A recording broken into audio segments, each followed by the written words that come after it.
Hello friends, welcome to paralegal study. BPSC 110 global politics वाला जो course है उसकी 7 यूनिट हम करते हैं, ग्लोबल पॉलिटिक्स एंड इन्वायरमेंट। तो सबसे पहले इंट्रो में जो आपको चीज़ों लिखनी है वो क्या है कि इकोनॉमिकल जो ग्रोथ है एंड इकोनॉमिकल डेवलपमेंट ये दोनों दिखने में सिमिलर हैं, but these concept are little bit different. कैसे? तो इकोनॉमिक जो ग्रोथ है, पहले अगर उसकी डेफिनेशन हम समझें तो economic growth can be referred to as the increase that is witnessed in the monetary value of the goods and services। Simple है, किसी भी एक जो गुड्स एंड सर्विसेज की मॉनिटरी वैल्यू है, या हम सिंपल भाषा में बात करें कि इकोनॉमिक जो ग्रोथ है वो आपका मॉनिटरी वैल्यू, पैसे संबंधी ग्रोथ की बात करता है। And it is a type of quantitative measures that reflect the potential increase in the number of business transaction. तो कोई भी बिजनेस जो ट्रांजेक्शन आपका होता है, पैसे की लेन देन जब आपकी होती है, आप कितना पैसा कमाते हो नहीं कमाते हो, ये जो ग्रोथ देखी जाती है, ये जो मॉनेटरी वैल्यू वाला जो पार्ट है ये कहलाता है क्वांटिटेटिव। और क्वांटिटेटिव वाला जो पार्ट है, क्वांटिटेटिव जो मेजर्स है जो इन सब चीज़ों को रिफ्लेक्ट करते हैं, वही कहलाता है economical growth. And it can be measured in terms of the increase in the aggregate market value of additional goods and services produced by using economical concepts such as the GDP and GNP। जो आपका gross domestic product है और जो GNP, other जो major values हैं जिसके through हम economy और मॉनेटरी वैल्यू को हम नापते हैं किसी भी कंट्री का, तो वो इकोनॉमिकल ग्रोथ का पार्ट होता है। बट दूसरी तरफ अगर हम समझें कि इकोनॉमिकल डेवलपमेंट क्या होता है, तो उसमें आपको लिखना है that economical development means to the process by which the overall health, wellbeing and academic level of the general populations of the nations improve. तो इसमें क्या क्या चीज़ें आती है? इकोनॉमिकल डेवलपमेंट, आपकी हेल्थ आएगा, आपका वेलबिंग आएगा, आपका एकेडमिक लेवल्स आएगा, इसके अलावा और भी जो इम्प्रूव, जो क्वालिटी ऑफ लाइफ जो है वो सारी एसोसिएटेड है इकोनॉमिकल डेवलपमेंट से related. And it is terms in the, या it reflect in the qualitative term. क्योंकि जो मेजर्स है, हमने जो ऊपर इकोनॉमिक ग्रोथ की मैंने बात की, वो बात करता है क्वांटिटी की, लेकिन ये बात करता है क्वालिटी की। सो इकोनॉमिकल जो डेवलपमेंट है is also associated with the quality measures of the life. इसमें क्वालिटी पे फोकस होता है। एंड इसमें अगर हम बात करें, इसके अलावा it is the most appropriate determined by the human development index, जो HDI जो हमारी वैल्यू होती है, जिसमें the overall development of a country is based on many parameters, that is job creation, technological advancement, standard of life, living condition, income, quality of life, ये सारी चीज़ें उसमें आती हैं HDI में। तो इसको हम HDI के संदर्भ में नापते हैं, और क्वालिटी ये मेजर्स होता है इकोनॉमिकल डेवलपमेंट में। लेकिन ग्रोथ की जो मैंने बात की, तो उसमें जो होता है वो क्वांटिटी बेस्ड होता है, और उसमें जीडीपी एक इम्पोर्टेंट कॉन्सेप्ट है जिसके थ्रू आप इकोनॉमिकल ग्रोथ को काउंट करते हो, और वो मेनली मॉनिटरी वैल्यू पे फोकस होता है। तो ये सिंपल जो डेफिनेशन जो मैंने आपको प्रॉपर इंट्रो में बताई है। देखो, अभी जिन लोगों के पास नोट्स हैं, मैं हमेशा आपको वही बोलता हूँ कि आपको एक्स्ट्रा कुछ पढ़ने की ज़रूरत नहीं है। सिंपल लेक्चर सुनो, इन्जॉय, मतलब एक स्टोरी के रूप में कि हाँ कोई कोई स्टोरी चल रही है, आराम से आंख बंद करके सुनो। और उसके बाद एक बार जो आपको नोट्स लिए हैं आपने, बस उन नोट्स को देख लेना। तो आपको कुछ एक्स्ट्रा करने की ज़रूरत नहीं है। इग्नू का मटेरियल तो आपको खोलने तक की भी ज़रूरत नहीं है। और ये जो भी इंट्रोडक्शन आपने देखा होगा, हर लेक्चर में सबसे पहले मैं इंट्रोडक्शन ही बताता हूँ, क्योंकि इंट्रोडक्शन बहुत हेल्प करता है। अभी जैसे जिन भी स्टूडेंट्स के एग्ज़ाम हो रहे हैं अभी इग्नू के, तो उन्होंने जो मैसेज करके बाद में बताया कि हमने उसी पैटर्न पे एग्ज़ाम्स को लिखा और इजी पढ़ा, तो वो इजी पढ़ेगा ही। वो इसलिए पढ़ेगा क्योंकि आप अभी, जैसे मैंने कहा, ग्लोबल पॉलिटिक्स और इन्वायरमेंट, अब इससे रिलेटेड इस यूनिट पे कोई बड़ा क्वेश्चन आता है, तो सबसे पहले अगर आप वो इंट्रो डाल के कि इकोनॉमिक ग्रोथ और इकोनॉमिक डेवलपमेंट है वो सिमिलर दिखते हैं, लेकिन एक्चुअल में वो उनमें डिफरेंट है, या उन वो जो कॉन्सेप्ट है वो थोड़ा अलग हैं, और फिर आप उनको जो पॉइंट्स मैंने बताए इनको आप अच्छे से लिखते हो, तो 1-1.5 पेज आपका इतना बढ़िया चला जाता है स्टार्टिंग का ही। तो अगर 20 मार्क्स का क्वेश्चन है तो आपको बहुत अच्छा, टीचर को वो पढ़ते ही, फर्स्ट पेज जब टीचर पढ़ता है ना, तो उनको बहुत अच्छा लगता है। उनको लगता है कि यार इस बच्चे के कॉन्सेप्ट क्लियर हैं। फिर आगे अगर थोड़ा बहुत आप कुछ बना के भी लिखते हो, थोड़ी बहुत चीज़ें मिलती जुलती करते हो, तो आपके नंबर के चांस बढ़ जाते हैं। प्रॉब्लम कहाँ आती है? प्रॉब्लम आती है कुछ स्टूडेंट को फॉर्मेट ही नहीं पता कि लिखते कैसे, कुछ भी लिखना शुरू कर देंगे, तो ऐसे नंबर नहीं आते हैं फ्रेंड्स। तो जिस पैटर्न पे मैं बता रहा हूँ आपको उसी पैटर्न पे फॉलो करना है। ठीक है। तो ये एक हुआ बेसिक जो मैंने आपको बताया इंट्रोडक्शन में। अब चलते हैं कि इकोनॉमिकल डेवलपमेंट एंड इन्वायरमेंटल जो चैलेंज है इस टॉपिक में क्या है। तो इसमें देखो ये है the environmental impact of economical growth include the increased consumption of the non-renewable resources, high level of the pollution and global warming and the potential loss of the environmental habitats। कि आप देखो कि जो इन्वायरमेंट के ऊपर impact पड़ा है specially economic growth का, तो उसका जो है सबसे बड़ा तो यही है कि नॉन रिन्यूएबल रिसोर्सेज का कंजम्पशन बहुत ज़्यादा बढ़ा है। पोल्यूशंस हर लेवल पे, अभी देखो आप कितना पोल्यूशन हो रहा है, ग्लोबल वार्मिंग जैसी सिचुएशंस आ गई हैं, और इन्वायरमेंटल जो हैबिटेंट्स हैं, चाहे वो जीव जंतु, चाहे एक्वेटिक में समुद्र में रहने वाले हों, चाहे वो वैसे जंगलों में रहते हों, उनका भी लॉस देखने को मिला है। However not all forms of economical growth cause changes to the means damage to the environment. कि सारे ही इकोनॉमिकल ग्रोथ जो हैं ऐसा नहीं है कि उन्हीं के कारण सिर्फ डैमेज हुआ है। With rising real income individual have a greater ability to devote resources to protect the environment and mitigate the harmful effect of the pollution. Also, economic growth caused by improved technology can enable higher output with less pollution। कि दूसरा point हमें ये भी समझा कि no doubt इसके कारण बहुत सारी प्रॉब्लम्स आई, लेकिन आपने देखा होगा स्पेशली मैं कुछ कोविड के बाद से अगर बात करूं तो अभी जो इनकम हाई लेवल जो इनकम जो कंट्रीज़ हैं या डेवलप नेशंस हैं उनको थोड़ा महसूस होने लगा है, और even peoples are generally more about more कह सकते हैं more aware and more sensitive about the nature. तो नेचर को लेके लोग सेंसिटिव हुए हैं, लोगों को उसकी इम्पोर्टेंस समझ आने लगी है। अभी आप देखो कोविड के टाइम पे सबको एक ऐसे एक महसूस होने लगा था कि यार लाइफ जैसे बिल्कुल ख़त्म होने को हो गई है, कितना साइकोलॉजिकल एक प्रेशर था दिमाग पे। तो लोगों ने आप देखो थोड़ा सा हेल्थ को लेके अब थोड़े अवेयर हुए हैं। बहुत ज़्यादा तो मैं नहीं कहूँगा, बट फिर भी आप मान लो लोग बाग पहले से तो अवेयर हुए हैं, और डेवलप जो नेशंस है वो इसको लेके काम भी कर रहे हैं। ठीक है, तो दोनों पॉइंट मैंने आपको बताया, यहाँ पे चैलेंजेस की भी बात की और कैसे कि over the period of time थोड़ा चीज़ें बदली भी हैं। तो इसी को अगर हम समझें तो एक होता है ये you shaped curve for economic growth and the development. इसमें क्या होता है ये यू शेप्ड, ये बहुत इंपॉर्टेंट है स्पेशली अगर मैं बात करूँ जो जैसे यूपीएससी में, क्योंकि इन्वायरमेंट का वहाँ पे प्रॉपर पेपर है, मीन्स वो सब्जेक्ट है, हमारा subject in the sense syllabus का पार्ट है इन्वायरमेंट, आपको पता ही है। और इन्वायरमेंट एक ऐसा सब्जेक्ट है जो रिलेट करता है, मीन्स वो इकोनॉमी में भी आपको पढ़ना पड़ता है, और इसके अलावा वो आप चाहे पॉलिटी में आप पढ़ो उसको, ज्योग्राफी में भी आप पढ़ोगे, आप देखोगे तो इन्वायरमेंट एसोसिएटेड है इन सभी सब्जेक्ट के साथ।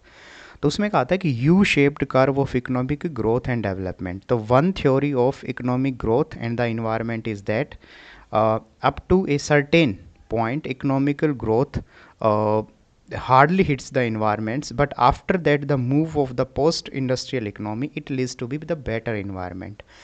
अब जैसे इसका आप एग्जांपल समझो, तो खैर जिन बच्चों के पास नोट्स है, देखो आप अपना नोट्स देखेंगे तो मैंने वहाँ पे स्पेशली नोट्स में मेंशन किया होगा ये डायग्राम। ठीक है, तो वहाँ देखो यही कॉन्सेप्ट है कि यू शेप्ड कर्व का मतलब क्या है, ये थ्योरी ये कहती है कि देखो प्री इंडस्ट्रियल जो इकोनॉमीज़ हैं, मतलब इंडस्ट्री जब रिवॉल्यूशंस हुआ या उससे पहले, यहाँ से अगर हम समझे पहले देखो ये लेवल ऑफ इन्वायरमेंट डिग्रेडेशन और जीडीपी, तो जैसे जैसे जीडीपी बढ़ी जो डिग्रेडेशन है वो भी बढ़ता चला गया।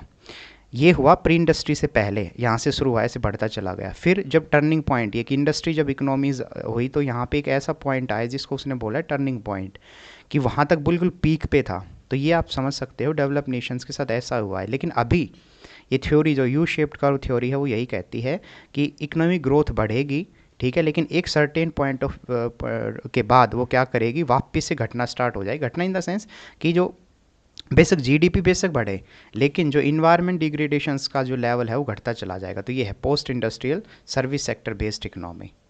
तो ये नोट्स में आपको अच्छे से मैंने मेंशन किया हुआ है।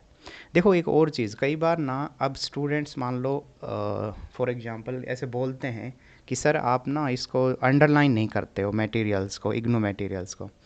तो मैं उनको मैसेज में बताता हूँ, वो मैं आपको सभी को ही एक चीज़ अभी भी क्लियर कर दूँ। फ्रेंड्स, इग्नू का मटेरियल बहुत जगह पे अननेसेसरी चीज़ें भी उसमें दे रखी हैं, पहली चीज़। और मैं जब नोट्स बनाता हूँ, ठीक है, तो मेरे जो नोट्स होते हैं वो इग्नू का जो मेन चीज़ है, इग्नू में कोई बिल्कुल क्रीम जो चीज़ें हैं मैं वहाँ से पिक करता हूँ, एग्ज़ाम जो पॉइंट ऑफ व्यू से हमारे काम की हैं, और गूगल से या कुछ अदर जो इंपॉर्टेंट रिसोर्सेज हैं, चाहे जैसे अभी हम इन्वायरमेंट की बात करें तो कोई यूनाइटेड नेशन का कोई वहाँ से कोई पॉइंट्स मिले, कुछ अदर इंपॉर्टेंट जो साइट है, ऑथेंटिक जो साइट की मैं बात कर रहा हूँ, तो उन सब पॉइंट्स को साथ करके और फिर मैं अपना लेक्चर बनाता हूँ, और उसी बेस्ड पे ही नोट्स भी होते हैं। तो कहने का मतलब मेरा ये है, ये पॉसिबल नहीं है, क्योंकि ये आप देखोगे तो आपको इग्नू के मटेरियल में ये नहीं मिलेगा ये। और मेरे नोट्स का सिंपल बस एक ऑब्जेक्टिव इतना ही होता है कि वो नोट्स जो हैं आपकी अंडरस्टैंडिंग को बढ़ाएं। मेरा जो विज़न है वो नैरो नहीं है दोस्तों। मेरा विज़न ऐसा नहीं है कि सिर्फ आपको इग्नू एग्ज़ाम पास हो जाए आपका, नहीं, इग्नू एग्ज़ाम तो आप बिना उसके भी पास हो ही जाएंगे। मेरा जो विज़न है लेक्चर बनाने का और नोट्स बनाने का, उसका सिर्फ और सिर्फ एक ही इम्पोर्टेंट विज़न है, वो ये कि वो जो भी बच्चे सुन रहे हैं और जो भी नोट्स लेते हैं, पहली बात तो सीरियस कैंडिडेट होने चाहिए, और दूसरी चीज़ उनको चैप्टर्स और कोर्स इतना अच्छे से समझ आ जाए कि कल को वो कहीं पे भी किसी भी एग्ज़ाम में जब जाते हैं तो उस पर्टिकुलर कोर्स से रिलेटेड अगर उनके उस एग्ज़ाम में सिलेबस है तो उनको दिक्कत ना आए। तो मेरा जो विज़न है वो बहुत वाइडर है, ठीक है, और उसी थ्योरीज़ पे मैं काम कर रहा हूँ और मेरा उसी बेस्ड पे मैं चलूँगा।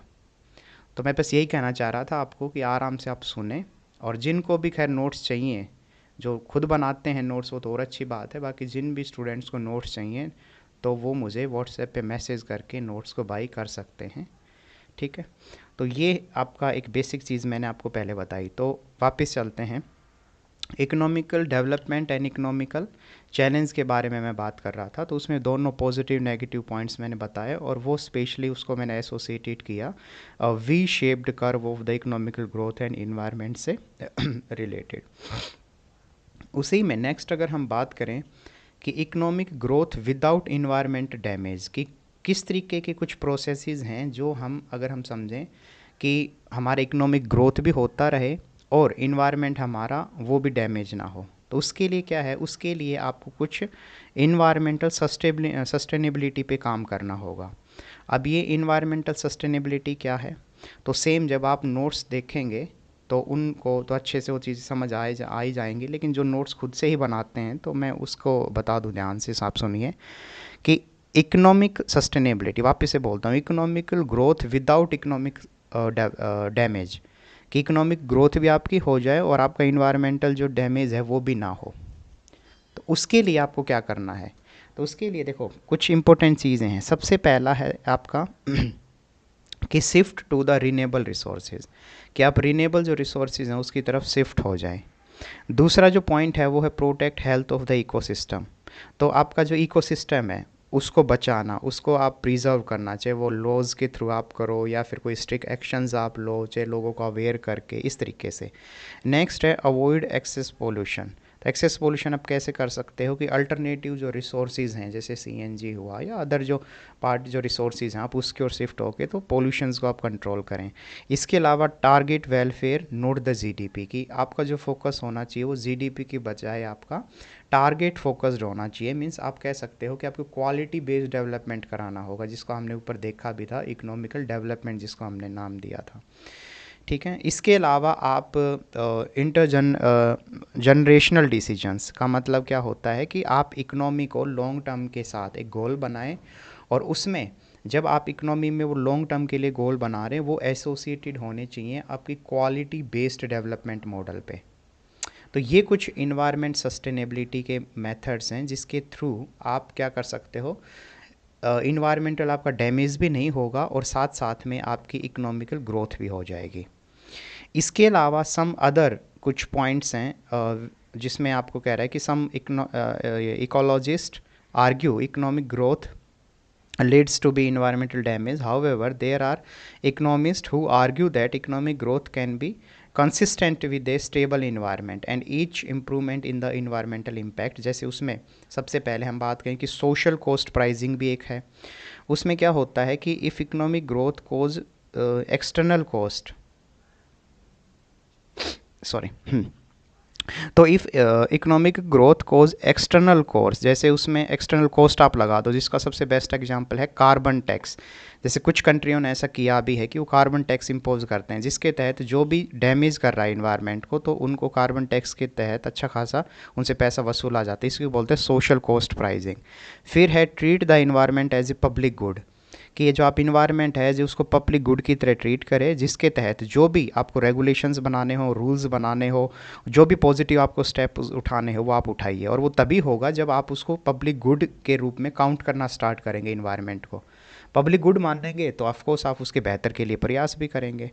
नेक्स्ट है टेक्नोलॉजिकल डेवलपमेंट, कि जितना जितना टेक्नोलॉजिकल डेवलपमेंट आपका होगा, रिसर्च एंड डेवलपमेंट पे फोकस करेंगे और इस तरीके के मेथड्स को फाइंड आउट करेंगे जो इन्वायरमेंट को कम से कम जो है उसके ऊपर इम्पैक्ट पड़े, तो ये भी एक इम्पोर्टेंट पॉइंट है। एंड क्वालिटी ऑफ लाइफ के ऊपर आपका जोर होना चाहिए। तो these are the various points जो कि आपका इकोनॉमिकल ग्रोथ कराएंगे विदाउट इन्वायरमेंट डैमेज।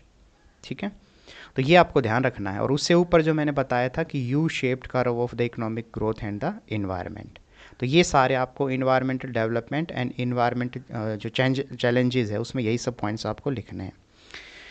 अब नेक्स्ट अगर हम समझें कि environmental conservations and the United Nations, इसको थोड़ा एसोसिएटेड करें कि उसका यूएन का क्या रोल है, कौन से उन्होंने अब तक स्टेप उठाए हैं और क्या वो सफल हुए हैं नहीं हुए हैं, तो वो इन सब पॉइंट्स में आप हम देखेंगे। देखो 1972 में अगर हम बात करें, United Nation conference on the human environment, ये स्टॉकहोम में ये जो कॉन्फ्रेंस है ये आयोजित हुई थी। तो ये एक तरीके की वर्ल्ड की फर्स्ट कॉन्फ्रेंस थी जो इन्वायरमेंट के रिलेटेड जो इश्यूज थे उसको उन्होंने हाईलाइट किया। तो कब? 1972। क्या नाम था? United Nation conference on the environment, on the human environment. उसके बाद अगर हम बात करें कि यही जो स्टॉकहोम डिक्लेरेशंस में कुछ एक्शन प्लान्स निकल के सामने आए, और यही एक्शन प्लान के तहत आगे चल के यूएनईपी का जो कॉन्सेप्ट है, means United Nation environmental programme, जिसका शॉर्ट फॉर्म है यूएनपी, ये जो केम इनटू एग्जिस्टेंस आया ना, ये इसी स्टॉकहोम डिक्लेरेशन और एक्शन प्लान के तहत आया। तो ये हुआ। नेक्स्ट अगर हम बात करें कि world commission on environment and development, जिसको हम ब्रूटलैंड कमीशन भी बोलते हैं, ये जो है इस कमीशंस में करीबन क्या हुआ, अलग अलग देश के एक्सपर्ट्स आए और यहाँ पे भी एक रिपोर्ट जो है वो पब्लिश की गई जिसका नाम है आवर कॉमन फ्यूचर। ये 1987 में आई थी। तो पहला मैंने 1972 का बताया पहले, United Nation conference on the human environment, जिसको Stockholm declaration and action plan कहते हैं। उसके बाद जो मेजर यूएन की तरफ से जो हुआ वो क्या था आपका ब्रूटलैंड कमीशन, जिसको world commission on environment and development भी बोलते हैं, दोनों इसके ही नाम है। इस कमीशन में एक रिपोर्ट पब्लिश की गई जिसका नाम है आवर कॉमन फ्यूचर, ये 1987 में आया। उसके बाद अगर हम बात करें थर्ड स्टेप के रूप में, तो United Nation conference on environment and development, ये फिर बना रियो समिट के टाइम पे, मीन्स रियो समिट कहो उसको अर्थ समिट भी बोलो, 1992 में। क्या नाम बोला मैंने? United Nation conference on the environment and development. ये कब? 1992 में। इसको अर्थ समिट भी बोलते हैं, इसी को रियो समिट भी बोलते हैं। तो काफ़ी इसके नाम है, ये आपको पता होना चाहिए। फिर अगर हम बात करें the United nation framework convention of the climate change, जिसको UNFCCC बोलते हैं, ये जो है इसमें कुछ इंटरनेशनल इन्वायरमेंट जो ट्रीटीज़ हैं वो साइन की गई, जिसके तहत ग्रीन हाउस गैसेज को कम करना है और इसके अलावा अर्थ के जो क्लाइमेट्स है उसको कंट्रोल करना है हमें। ये UNFCCC में ये कॉन्सेप्ट निकल के आया। फिर अगर हम थोड़ा और आगे चलें, मैं बिल्कुल आपको ईयर वाइज ईयर बताता चल रहा हूँ। फिर नेक्स्ट अगर हम देखें तो क्योटो प्रोटोकॉल आता है, ठीक है। तो क्योटो प्रोटोकॉल जापान में ये हुआ था 1997 में, इसमें चीज़ें अडॉप्ट की गई थी जो लागू हुआ 2005 से। तो क्योटो प्रोटोकॉल जो है एक इंटरनेशनल एग्रीमेंट था जो कि लिंक्ड था किससे रिलेटेड? वही UNFCCC से रिलेटेड, जिसमें मेनली फोकस किया गया था कि जो इमिशन है, कार्बन का जो इमिशन है उसको रिड्यूस करना। फिर बाद में आगे चल के अगर मैं कहूँ 2015 में पेरिस क्लाइमेट आता है। तो कॉन्फ्रेंसेस ऑफ पार्टीज़, जिसको COP21 उस समय अगर कहें, एक लैंडमार्क इन्वायरमेंट अकॉर्ड उस समय अडोप्ट किया जाता है 2015 में। तो क्योटो प्रोटोकॉल, उसके तहत कुछ टारगेट सेट किए जाते हैं कि हम 2100 तक, जैसे अभी तो 2000 की सीरीज चल रही है, 2023 ऐसे, तो 2100 तक जो पूरा टेम्परेचर है उसको 1.5 डिग्री सेल्सियस तक कम करेंगे। जो टेम्परेचर बढ़ गया है उसको वापस से नीचे लेके आएंगे। और स्पेशली जो ग्रीन हाउसेस गैस इमिशन है, जैसे कार्बन डाइऑक्साइड है, मीथेन है, नाइट्रस ऑक्साइड है, इन सब के जो सोर्सेज हैं उसको हम कम करेंगे। तो ये सारे मैंने आपको पूरा यूएन का पूरा एक हिस्ट्री बताई है और आपको इसी फ्लो में लिखना है। मान लो एग्जाम जब आपको 20 मार्क्स का आता है ना कि यूएन से रिलेटेड कौन कौन से मेजर स्टेप उठाए गए हैं, तो आप ये सारे के सारे जो मैंने आपको अभी बोल रहे हैं उसी को पूरा सीक्वेंस में आप लिखोगे। ठीक है। नेक्स्ट है, अभी हम समझें कि इशू ऑफ कंसर्न्स जो हैं वो हमारे सामने क्या हैं।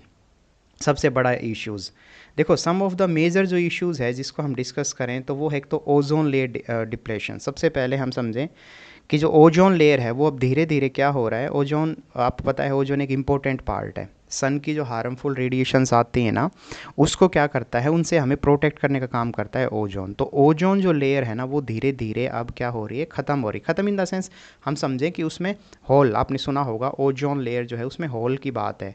तो वो होल मतलब ऐसा नहीं कि कोई छेद है, और ऐसा भी नहीं है कि लेयर का मतलब ये है कि कोई ऐसे कंबल है, नहीं। बस आप ऐसे समझो कि इन्वायरमेंट, एटमॉस्फेयर जो है हमारा, तो उसकी आउटर लेयर में एक इस तरीके का सिस्टम है बाय नेचर के थ्रू ही कि वहाँ से जो सन की जब रेडिएशन आती हैं तो हार्मफुल रेडिएशंस जो है वो बैक कर देता है ओजोन, और कुछ रेडिएशंस जो हैं मैंने कहा बैक कर दी और कुछ को अंदर भेजेगा, मीन्स एट हमारे अर्थ के सरफेस तक। लेकिन अगर ओजोन के साथ छेड़छाड़ होगी ना तो डायरेक्ट अब सन की रेडिएशंस आएंगे और उससे कैंसर और जो अदर प्रॉब्लम्स है वो उसका खतरा बढ़ जाता है। तो ये एक मेजर इशू है ओजोन वाला, ओजोन लेयर डिप्लेशन। और इसको अगर हम समझें, इससे रिलेटेड जो मॉन्ट्रियल एक कन्वेंशन जिसको वीना कन्वेंशन भी बोलते हैं, सॉरी वीना कन्वेंशन अलग है 1985 की, एंड मॉन्ट्रियल प्रोटोकॉल 1987, इसमें ओजोन लेयर को ही बचाने की बात की गई थी। तो ये भी आपको पता होना चाहिए कि मेजर इश्यूज तो मैंने बताया ओजोन वाला, ओजोन लेयर डिप्लेशन। लेकिन आपको ये भी ध्यान रखना है कि क्या इससे रिलेटेड कोई कॉन्फ्रेंसेज हुई हैं, तो हाँ बिल्कुल हुई है। Veena convention 1985 and Montreal protocol 1987। दूसरा जो मेजर चैलेंज है फ्रेंड्स वो है आपका क्लाइमेट चेंज से रिलेटेड। तो क्लाइमेट चेंज से रिलेटेड जो है उसको लेके मैंने आपको बताया पहले ही कि सबसे उसमें जो इम्पोर्टेंट है, एक तो आपका अर्थ समिट, मीन्स ये रियो समिट आप बोल दो, ठीक है। इसके अलावा क्योटो प्रोटोकॉल्स हुआ, अभी पेरिस। तो ये सारे क्लाइमेट से रिलेटेड जो हमने इंपॉर्टेंट पॉइंट्स हैं। तो वही है कि इशू है क्लाइमेट चेंज, लेकिन उससे रिलेटेड भी ये स्टेप्स उठाए गए हैं। नेक्स्ट है डिफॉरेस्टेशन से रिलेटेड, ये एक बड़ा मेजर इश्यूज़ है आज के दिन। जैसे फॉरेस्ट फायर आप देखो कि जंगलों में आग लग जाती है, और भी मेजर जो फॉरेस्ट में कितनी सारी प्रॉब्लम्स हैं, जंगल धीरे धीरे कम होते जा रहे हैं। तो डिफॉरेस्टेशन एक बड़ा चैलेंज है। नेक्स्ट है डेजर्टिफिकेशन। फ्रेंड्स ये भी एक बहुत ही बड़ा चैलेंज है, आप जान के हैरान हो जाएंगे। एक स्टडी में ये बोला गया है कि अगर जिस हिसाब से अभी डेजर्टिफिकेशन हो रहा है, डेजर्टिफिकेशन का मतलब क्या होता है पहले ये समझो। तो desertification is a process by which vegetation in drawing land, that arid और सेमी एरिड जो लैंड होती है ना, उन पे ज़्यादा इम्पैक्ट होता है कि धीरे धीरे वहाँ मान लो घास है, ठीक है, और जो उपजाऊ जो एक मिट्टी ले लो वो धीरे धीरे ख़त्म हो जाना। तो पूरी जो भूमि है वो बंजर जैसी या रेगिस्तान जैसा बन जाना, उसी को बोलते हैं डेजर्टिफिकेशन। ये बहुत ही एक सीरियस प्रॉब्लम है आज के टाइम पे। और अभी एक यूएन ने स्टडी की, उसमें पाया कि अगर ऐसा ही चलता रहा ना तो 2050 तक, मतलब आज से 25 साल बाद, पूरी दुनिया से करीबन इतना एरिया जो है वो डेजर्टिफिकेशन बन जाएगा जितना कि आपका इंडिया का एरिया है। अब सोच के देखो, मीन्स हमारे, सॉरी, इंडिया का जो एग्रीकल्चरल लैंड है, मैं इसको थोड़ा करेक्शन को अपनी ठीक कर दूं, समझो एक बार। यूएन ने ये पाया अपनी स्टडी में कि जिस हिसाब से डेजर्टिफिकेशन चल रहा है, तो इंडिया में जो एग्रीकल्चरल लैंड है ना, इंडिया की जितनी एग्रीकल्चरल लैंड है, और बहुत लैंड है, ऐसी बात नहीं है ना, ऑफ कोर्स इतना बड़ा देश हमारा, तो इंडिया के जो एग्रीकल्चरल जो लैंड है ना उसके इक्विवेलेंट अगर हम बात करें तो उतना एरिया 2050 तक ही डेजर्टिफिकेशन बन जाएगा, अगर उसको अच्छे से उस पर काम नहीं किया गया तो सोचो। और वही अगर मैं 2100 के रूप में तो स्टडी हुई नहीं है, लेकिन अगर इस उसी को अगर उस स्पीड से अगर देखें और कहें कि 2100 तक जाके, तो आप एक बार खुद बैठ के थोड़ा सा दिमाग लगाना तो पाएंगे कि इतना बड़ा एरिया, मतलब, और ये अगर ऐसा एरिया, मतलब इन द सेंस इतना एरिया ऐसे डेजर्टिफिकेशन में चला जाता है तो उससे और ज़्यादा जो फूड सप्लाई है या पूरी दुनिया में जो फूड के जो क्राइसिस हैं वो कितने ज़्यादा देखने को मिलेंगे। तो ये कुछ मेजर मैंने आपको इश्यूज़ बताए। इसके अलावा कुछ और मेजर इश्यूज़ हैं उसमें, जैसे फ्रेश वाटर रिसोर्सेज को लेके भी, कि अभी आप देखो जो फ्रेश वाटर रिसोर्सेज से रिलेटेड इतनी बड़ी प्रॉब्लम है, खासकर सिटीज़ में आप देख लो पानी की प्रॉब्लम तो बहुत ज़्यादा है। तो ये एक मेजर कंसर्न है। इसके अलावा बायोडाइवर्सिटी का भी लॉस हो रहा है, जिसमें हमने बात की कि एक्वेटिक में आप चले जाओ। इसके अलावा आप टेरिटोरियल जो एरियाज़ हैं, मीन्स ज़मीन के ऊपर भी जो जीव जंतु हैं, पेड़ पौधे समुद्र में हैं, सेम उनका लॉस हो रहा है। तो ये जो है फ्रेंड्स, ये मेजर इश्यूज़ जो हैं वो आपको हाईलाइट करने हैं कि इश्यूज़ क्या हैं इस पूरे इन्वायरमेंट कंसर्न से रिलेटेड। अब नेक्स्ट है, मान लो उसमें एक टॉपिक है कि right to environment, environmental security. ये क्या है? ये कई बार अगर पूछ लेते हैं कि इन्वायरमेंटल सिक्योरिटी से रिलेटेड जो कॉन्सेप्ट है ये क्या है, तो इसमें देखो सबसे है कि right to the clean environment require an assurance of the healthy human habitat, clean water, air and soil that are free from the toxic and the hazards. तो राइट टू क्लीन इन्वायरमेंट का जो concept है उसके लिए आपको सबसे पहले क्या चाहिए? आपको हेल्दी ह्यूमन हैबिटेट्स चाहिए, क्लीन वाटर चाहिए, अच्छी खासी एयर, अच्छी खासी मिट्टी, ये सारी चीज़ें चाहिए। तभी वो आपका वहाँ पे जो इन्वायरमेंट है उस इन्वायरमेंट में आप बेसिक जो अपनी नीड्स हैं वो फुलफ़िल भी कर पाएंगे और अपनी लाइफ को आप इंजॉय कर पाएंगे। तो the state has an obligation to ensure the protections, preservation and improvement of the environment. तो इसमें जो स्टेट्स हैं ना, उसकी रिस्पॉन्सिबिलिटी सबसे ज़्यादा बनती है कि वो इन चीज़ों को प्रोटेक्ट करे और इनसे रिलेटेड जो है वो काम करे। तो दूसरी अगर हम बात करें, हमारा जो फंडामेंटल राइट, अगर आप देखें कि स्टॉकहोम डिक्लेरेशन में एक प्रॉपर फंडामेंटल राइट माना गया, उस फंडामेंटल राइट में right to freedom, equality and adequate conditions of the life के साथ साथ इन्वायरमेंट ऑफ द क्वालिटी, या मीन्स गुड क्वालिटीज़ का जो इन्वायरमेंट है उसकी भी बात की। तो अभी चाहे वो इंटरनेशनल कन्वेंशंस की बात हो, इवन हमारी सुप्रीम कोर्ट ने भी मैं कहूँ तो वहाँ पे आर्टिकल 21 के तहत जो कि राइट टू लाइफ की बात करता है, उसमें अभी environment, right to be the clean environment भी एक राइट को शामिल किया गया है।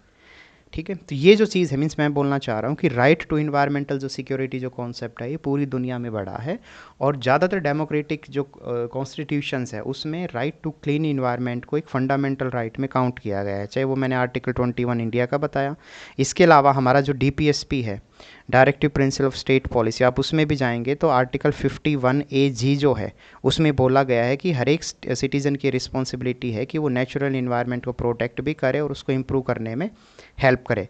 तो DPSP जो है उसमें आर्टिकल 51A सब क्लोज G मैंने बताया, कॉन्स्टिट्यूशन में जाना हो तो आर्टिकल 21 बताया, और वर्ल्ड लेवल पे हम बात करें तो उसमें स्टॉकहोम डिक्लेरेशन में फंडामेंटल राइट के तहत इन्वायरमेंट जो है उसको प्रोटेक्ट करने की बात की गई।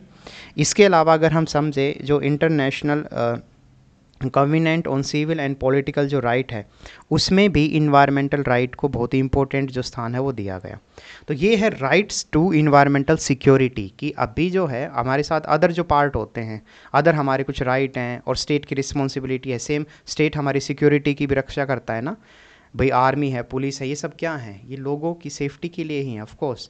तो सेम है यहाँ पे बात आती है कि स्टेट की रिस्पॉन्सिबिलिटी है कि इन्वायरमेंट को भी एक इम्पोर्टेंट सिक्योरिटी के रूप में ट्रीट किया जाए, और ये सब जो हमने जो आर्टिकल्स जो हमने लिखे, मैंने आपको बताया, ये सब आप लिखते हैं तो उससे एक बेहतर आपको ये होगा कि हाँ ये सब प्रोविज़न भी हैं। दो चीज़ें होती हैं, एक होता है फ्रेंड्स कि मान लो कोई उसमें ना कॉन्स्टिट्यूशन में उसका जिक्र है, ना कोई इंटरनेशनल कन्वेंशंस में उस चीज़ का जिक्र है, तो सरकारें भी ये कह सकती हैं कि हमारे ऊपर बाइंडिंग थोड़ी ना है, हम क्यों करें। लेकिन यहाँ पे तो भाई हमारा कॉन्स्टिट्यूशन है, हमारा DPSP ले लो, इवन इन्वायरमेंट के से रिलेटेड जो वर्ल्ड में जो कॉन्फ्रेंसेस हुई हैं, जो डिक्लेरेशंस हुए हैं, इवन जैसे एक जो मैंने बताया आपको इंटरनेशनल सिविल एंड पॉलिटिकल जो राइट्स हैं उनमें भी ये मेंशन किया गया है। तो ये जो सारी चीज़ें हैं ये पॉइंट आउट करती हैं कि the state has the obligation, states have and the responsibility to ensure the protection, preservation and the improvement of the environment. ये आपको पूरा ध्यान रखना है इसमें अच्छे से, ये पॉइंट्स। ठीक है, नेक्स्ट अगर मैं बात करूं कि इंडिया का क्लाइमेट्स को लेके क्या कमिटमेंट है और किस तरीके से इंडिया उस पे काम कर रही है, उसको लेके अगर आपको लिखना हो तो आप क्या लिखेंगे? तो इसमें देखो सबसे पहले अगर मैं बात करूं आपको कि ऑन October 2 मतलब 2016 में 2 अक्टूबर को India sign the Paris agreement. यहाँ पे इंडिया ने पेरिस एग्रीमेंट जो है उसको साइन किया, एक हिस्टोरिकल एग्रीमेंट था वो, that argues nation to battle climate change and keep the rise in the global temperatures to the minimum level. The 27th जो कॉन्फ्रेंस हुई है वही UNFCCC की, जिसको COP27 बोलते हैं, उसमें भी इंडिया ने ये बोला कि हाँ हम जो है इसको लेके एक टारगेटेड लेवल पे एक्शन प्लान के तहत हम काम करेंगे, और इंडिया इस चीज़ को लेके बहुत ज़्यादा उसकी कमिटमेंट भी है। कुछ उसमें इम्पोर्टेंट जो प्लान आपको जो लिखना है कि इंडिया ने क्या क्या स्टेप्स उठाए हैं इसमें इस मीन्स इस पूरे इन्वायरमेंट को प्रोटेक्ट करने से रिलेटेड, तो उससे इंडिया के कुछ टारगेट्स हैं, जैसे पहले हमारा जो टारगेट था ना वो ये था कि 33 जो परसेंट है ना, अगर हम बात करें कार्बन इमिशंस, उसको 33% तक रिड्यूस करेंगे। तो अभी उसको हमने और बढ़ा दिया है थोड़ा, कि इंस्टेड ऑफ जस्ट 33 टू 35 हम उसको कह रहे हैं कि नहीं 2030 तक ना हम 35 जो परसेंट कार्बन इमिशन कम कर देंगे, ये है। दूसरा, पहले हमने प्लान किया था 40 की जो इलेक्ट्रिसिटी जो जनरेशन है ना वो रिन्यूएबल रिसोर्सेज से 40% होगी हमारी 2030 तक, लेकिन सरकार का टारगेट है कि नहीं 50% के करीब हम रिन्यूएबल जो जो इलेक्ट्रिसिटी जनरेशन जो है वो पैदा करेंगे। तो ये इंडिया का रिवाइज्ड क्लाइमेट टारगेट है कि हमने सोचा, हमने टारगेट कुछ तो होते हैं, लोग टारगेट बना देते हैं फिर उस टारगेट को नीचा करते हैं कि यार शायद ये अचीव नहीं हो पाएगा। नहीं, इंडिया तो फास्ट रूप में काम कर रहा है। इंडिया ने पहले कहा कि 33 तक हम जो कार्बन इमिशंस उसको कम करेंगे, लेकिन अभी उस परसेंटेज को हम कह रहे हैं कि नहीं 33 नहीं हम 35 तक करेंगे। सोचो कितनी बढ़िया चीज़ है। सेम दूसरी तरफ हमने कहा कि पहले हमने कहा था रिन्यूएबल जो रिलेटेड एनर्जी है उसको हम 40% पैदा करेंगे, लेकिन अब कह रहे हैं कि नहीं हम 50% तक अचीव करके दिखाते हैं। तो ये चीज़ है। दूसरी आप देखोगे इलेक्ट्रिक व्हीकल जो ईवीएस जो का जो कॉन्सेप्ट है ये भी बहुत ज़्यादा सपोर्ट भी हो रहा है पूरी दुनिया में, और इवन यहाँ पे सरकारें ले लो, अभी आप देखो कि उससे रिलेटेड गाड़ियाँ जो हैं बस वो सब भी धीरे धीरे मार्केट में आना स्टार्ट हो गई हैं। दूसरी तरफ आप उसमें ये लिखो कि इंडिया जो है वो चाहे एग्रीकल्चर हो, फॉरेस्ट्री हो, energy, business, even sustainable mobility हो, हाउसिंग, वेस्ट मैनेजमेंट और भी अदर जो इम्पोर्टेंट जो एरियाज़ हैं उनमें इंडिया का रोल है अभी, और इंडिया अपने टारगेट्स को अचीव करना चाहता है। और लास्ट में बस एक लाइन लिख दें कि इंडिया जो हमेशा से नेचर को वर्शिप करता रहा है। हमारे यहाँ पे सिविलाइजेशन में ऐसा रहा है कि हम नेचर को वर्शिप करते हैं, पूजते हैं। तो नो डाउट प्रॉब्लम्स हैं, ऐसी बात नहीं है, इन्वायरमेंट से रिलेटेड मेजर कंसर्न है, लेकिन यार देश को ना सब देखना होता है, हमें डेवलपमेंट भी अपना कराना है क्योंकि हम डेवलप कंट्री तो हैं नहीं। तो इकोनॉमिकल ग्रोथ के साथ साथ इंडिया का जो फोकस है वो इकोनॉमिकल डेवलपमेंट पे भी है। तो हम दोनों को पैरेलल लेके चल रहे हैं और विदाउट हार्मिंग द इन्वायरमेंट। तो ये लास्ट में आप ऐसे कंक्लूड में लिखोगे तो एक बेहतर आपका आंसर बनेगा।